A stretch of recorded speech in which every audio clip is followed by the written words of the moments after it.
আল্লাহ তাআলা যদি দয়া করে আমাদেরকে মাফ না করে, আমাদের বাঁচার কোনো উপায় নাই। আপনি কি ভেবেছেন আপনার নামাজ দিয়ে আপনি জান্নাতে যাবেন?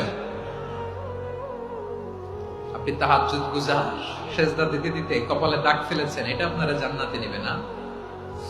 আপনি এলাকার সবচেয়ে বড় হাতেম তাই দানশীল, এই দানের ভরসায় বসে আছেন। কুশ্চিন কালো আমাদের নামাজ, আমাদের রোজা, আমাদের ইবাদত, এগুলোকে মিজানের পাল্লায় উঠালে কোনো ওজনই হবে না। তবে আমাদের একটা কৌশল জানা আছে, আমরা আল্লাহর রহমতের ভিখারি। আমরা সেদিন আগেই গুনার স্বীকৃতি দিয়ে দেব।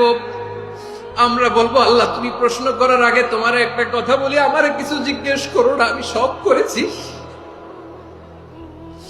এমন কোন পাপ নাই যে পাপ আমারে দিয়ে হয় নাই।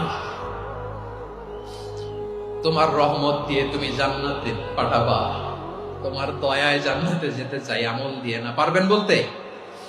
কিয়ামতের দিন আমরা বলবো, আল্লাহ আমার আমল দিয়ে জান্নাত চাই না, আমি তোমার দয়া দিয়ে জান্নাত চাই। তোমার দয়া ছাড়া আমার কোনো উপায় নাই।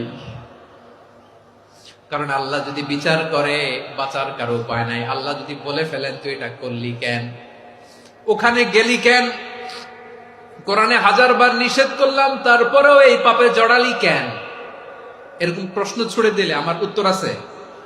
বাঁচার কোনো উপায় আছে?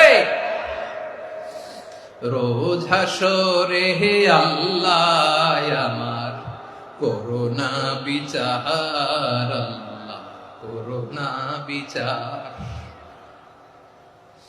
বিচার চাহি না তব দয়া চাই, এ গুনাহগার করোনা বিচার। আপনার আমল দিয়ে জান্নাতে যাবেন? কি দিয়ে যাবেন? আল্লাহর দয়া দিয়ে। আল্লাহর রহম আর দয়া ছাড়া কেউ জান্নাতের চেহারাও দেখতে পাবে না।